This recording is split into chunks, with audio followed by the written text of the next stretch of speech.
Nous allons maintenant regarder une photo de Joël Escalier. Nous allons regarder d'abord ce qu'il a fait. Alors, après l'importation, il a travaillé sur la température couleur. Donc, ensuite, il a augmenté les hautes lumières et diminué les ombres. Donc, il s'est trouvé en fait à augmenter le contraste en faisant ça. Au niveau de l'écrêtage blanc, il a diminué l'écrêtage blanc. Je ne vois pas pourquoi exactement. Diminuer l'écrêtage noir, par contre, oui, ça approche du point noir, donc ça augmente un peu le contraste d'ensemble de l'image. Plus de clarté, c'est généralement bienvenu. Et là, il a ajouté un filtre gradué. Si on active l'outil, on voit un peu ce qu'il a fait avec ce filtre-là. En fait, il a placé son filtre, mais il n'a fait aucun réglage. En général, moi, c'est plutôt le contraire que je fais. Alors après ça, il a mis à jour, rien de changé, supprimer,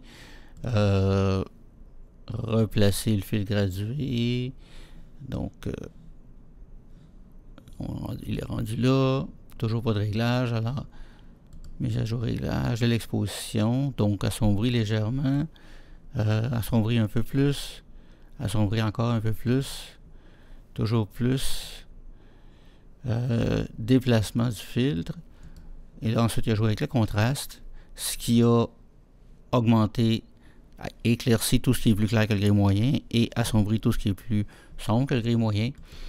Ensuite il a ajouté un autre filtre gradué, donc un deuxième ici, qui s'applique plus sur le haut de l'image.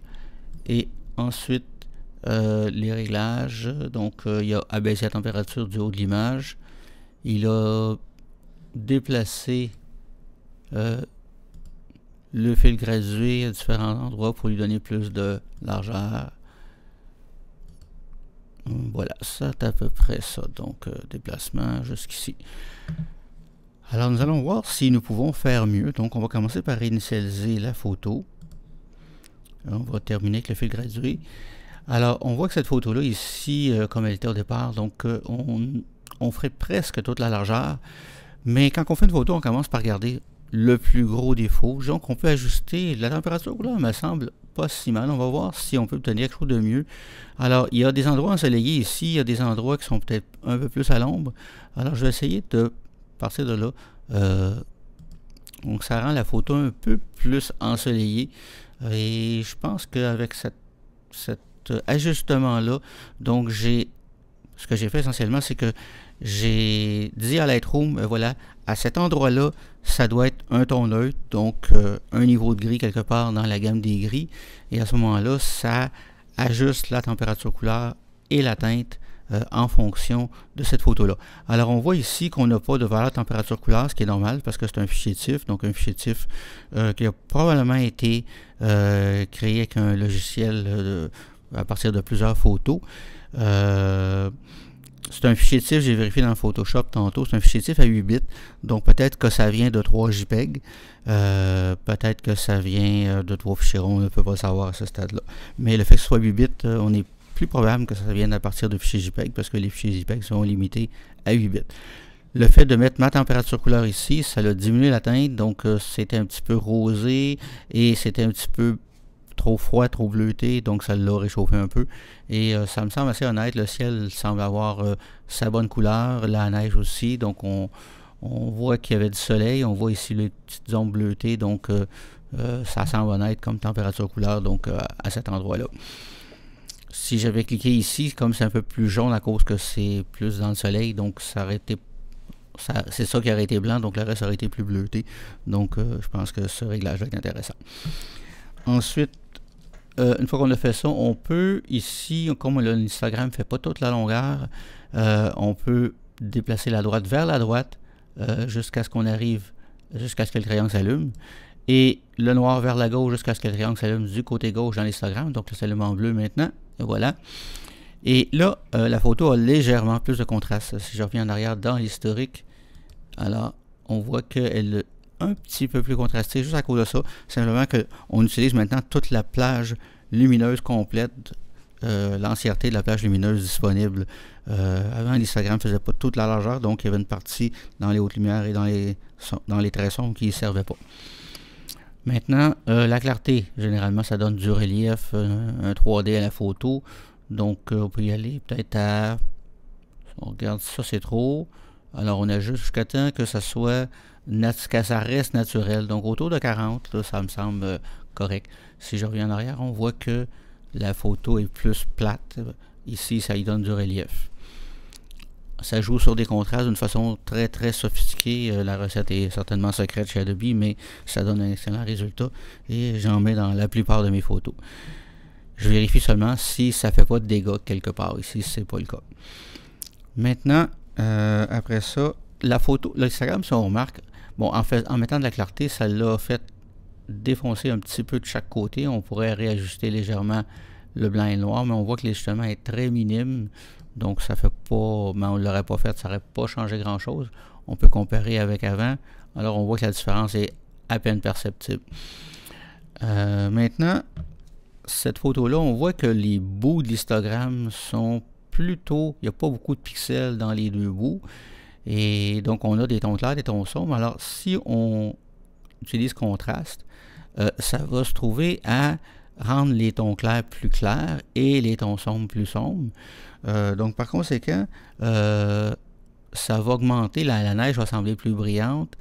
Et de toute façon, on n'a pas beaucoup de neige en avant-plan, donc ça dérangera pas grand-chose de faire ça. Et par contre, au niveau des ombres, on perd peut-être un petit peu de détails dans les ombres, donc on pourrait ensuite éclaircir légèrement les ombres. Donc à ce moment-là, le contraste va jouer plus vers les hautes lumières et moins vers les ombres. On se trouve à avoir éclairci ici, si je mets ma souris sur le petit triangle ici, je vois que le clocher de l'église maintenant est un poil brûlé, donc je peux redescendre encore un petit peu blanc pour éviter ça, mais n'empêche que c'est sûrement une peinture métallique argentée, donc c'est certain que c'est brillant là, donc c'est presque qu'on le fait plus pour le principe parce que ça change probablement pas grand chose dans la réalité. Alors maintenant, le ciel est un peu un bleu ciel normal. J'ai remarqué que Joël, dans sa photo, l'avait davantage, disons, rendu plus profond. Alors, on peut essayer de voir. Il y a une autre technique pour faire ce boulot-là, c'est de prendre la section teinte, saturation, luminance. On se met en luminance et on clique ici sur cette petite cible-là et ça permet d'éclaircir ou d'assombrir spécifiquement certaines couleurs. Donc, si je clique dans le bleu et que je descends, on voit que le curseur bleu descend. Et à ce moment-là, ça assombrit le bleu sans changer autre chose. Ça fait simplement l'assombrir. Par contre, ce qu'on voit quand on fait ça, c'est qu'il y a des bandes qui apparaissent dans le ciel. Ça me confirme, en fait, je suis maintenant presque certain que cette photo-là vient d'un fichier JPEG dans lequel on a assez peu d'informations par rapport à un fichier RAW, ce qui fait que ces bandes apparaissent là, à ce moment-là, dans le ciel. On voit ici les bandes, là, on les voit partout ici. Donc, c'est qu'il n'y a pas assez d'informations dans un fichier JPEG. Et lorsqu'on fait des traitements un peu intensifs, on a ce genre de problème-là. Donc, je vais prendre une autre stratégie, en fait. Je vais prendre la stratégie que Joël avait pris. Donc, j'annule cette opération et je vais plutôt mettre un filtre gradué. Donc, ce que je fais, c'est que je décide d'abord qu'est-ce que je veux faire. Alors, je peux décider, par exemple, bon, je vais assombrir, donc je baisse l'exposition. C'est préférable de placer un curseur avant, donc décider ce qu'on veut faire. Et à ce moment-là, on va voir immédiatement l'effet à mesure qu'on va déplacer le fil. Donc, ça va être plus facile de se positionner. Donc, je déplace comme ça. Mettons, pour l'idée, c'est que j'ai commencé juste en haut de la montagne, de façon à ce que tout le haut du ciel devienne plus sombre intégralement. Et j'ai déplacé le dégradé à travers la montagne de façon à finir pour que l'avant-plan ne soit pas affecté. Donc ici, l'effet est maximum, ici, l'effet est nul, et entre les deux, on a un dégradé. Donc c'est peut-être un petit peu trop intense. Je pourrais essayer différentes valeurs, mettons 0.2, 0.3, 0.4. Alors évidemment, plus on descend, plus c'est intense. Je dirais que point 3 ça va, point 4 ça va. Ici, plus que point 4, je trouve que c'est trop intense et en plus ça fait réapparaître les bandes dans le ciel. Donc point 4, on en a encore un petit peu de bandes. On pourrait se limiter à 32. 32 c'est plus raisonnable. On pourrait essayer de descendre un peu, voir si on descend plus bas, aller chercher un petit peu plus loin dans le ciel. Je suis annulé pour voir la différence. Donc édition annulée. Ouais, je pense que l'original placé, donc comme je l'avais placé au début, en haut de la montagne, jusque là, c'est mieux, ça assombrit moins la montagne, ça fait exactement tout le haut du ciel est bleu, et à ce moment-là, on a pas mal ce qu'on veut. Maintenant, Joël avait aussi joué la température couleur. On peut faire deux réglages sur le même fil gradué, parce qu'en fait, je veux assombrir aussi la température couleur au même endroit, donc je peux simplement descendre la température couleur sur le même filtre en fait. Le ciel devient plus bleu, mais disons que je trouve que c'est un peu trop il faut y aller peut-être mollo un peu, plus que si on descend trop, la température couleur est vraiment différente, et mettre deux températures couleur dans une photo, ça peut être intéressant lorsque c'est le cas, lorsqu'il y avait deux températures couleur, donc la température couleur à un endroit, par exemple les places à l'ombre, c'est pas la même température couleur que les places au soleil, mais ici j'irais assez mollo avec cette façon de procéder là ici. Donc, personnellement, je ne suis pas particulièrement friand de ça, de changer une température couleur juste pour rendre le ciel plus bleu. Disons que, mettons, si on revient avant, c'était comme ça. Ça me semble plus naturel. Comme ça, ça reste raisonnable, mais si on descend en température couleur trop, je trouve que c'est un peu trop, plus que nécessaire. Maintenant, on a terminé avec le fil gradué, donc je clique sur le bouton terminer. Et il reste une chose à faire, c'est la netteté. Disons que toute photo, généralement, a besoin de netteté. Ici, on voit d'ailleurs un peu des artefacts de JPEG. Donc, enfin, il y a des espèces de petits... Le ciel n'est pas égal. Donc, ça me donne vraiment l'impression qu'il y a eu une compression JPEG sur cette photo-là. Alors, on peut mettre de la netteté pour, disons, faire que les détails soient plus précis. C'est nécessaire de le faire à peu près toujours, et c'est nécessaire de se mettre à 100% pour voir les détails à ce moment-là. Donc je mets de la netteté. Alors le gain, c'est le contrôle principal de la netteté. Dans le cas d'un fichier RAW, il est à 25 par défaut. Dans le cas d'un fichier autre que RAW, il est à 0. Donc on met un peu de netteté, autour de 50, c'est bon. Alors, pour voir la différence, on annule. Donc, on voit ça changer. Donc, c'est un peu plus flou. Donc, je le remets, rétablir. Et c'est plus net. Par contre, ça fait évidemment ressortir davantage dans le ciel les petites... ça met de la netteté partout, y compris dans les petits défauts dans le ciel. Alors, pour éliminer ça, on utilise le curseur masquage. Alors, le curseur masquage permet de mettre de la netteté juste sur le contour des objets, de sorte que le ciel, à ce moment-là, ne sera pas affecté.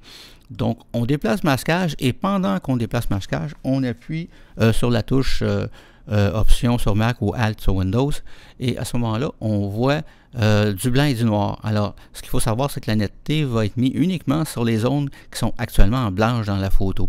Alors, actuellement, il y en a beaucoup sur le ciel, donc on voit tous les défauts du ciel. Donc, si j'augmente masquage, le ciel devient de plus en plus noir, et au moment où le ciel est presque entièrement noir, ça veut dire qu'il y a à peu près pas de netteté mise sur le ciel. Par contre, toute la montagne, les arbres, tout ça, il y a de la netteté à ce moment-là. Donc, 75, le ciel est rendu assez noir. Donc, ça n'a pas affecté du tout le ciel, mais ça l'a quand même mis de la netteté sur la montagne. Donc, c'est l'idée ici.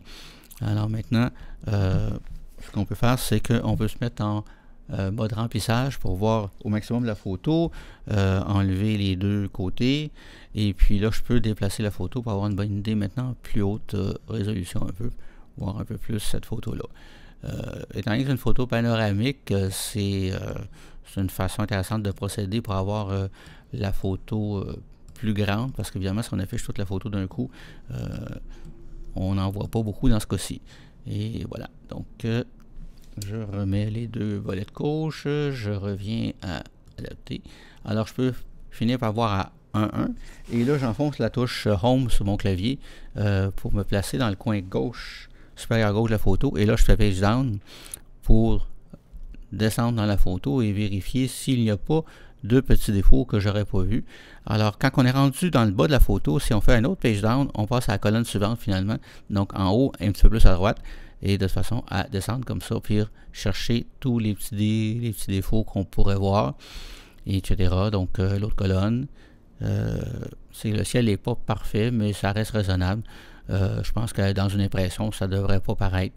Donc on continue.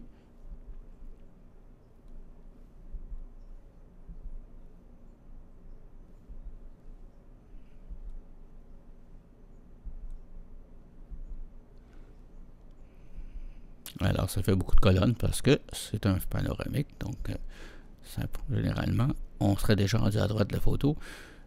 Mais avec une photo panoramique, c'est plus long. Et voilà, là, on est rendu à droite. Donc, toujours un peu des petits défauts dans le ciel. Et voilà, donc, c'est réglé. Alors, voilà, ça termine cet exposé. Donc, voilà.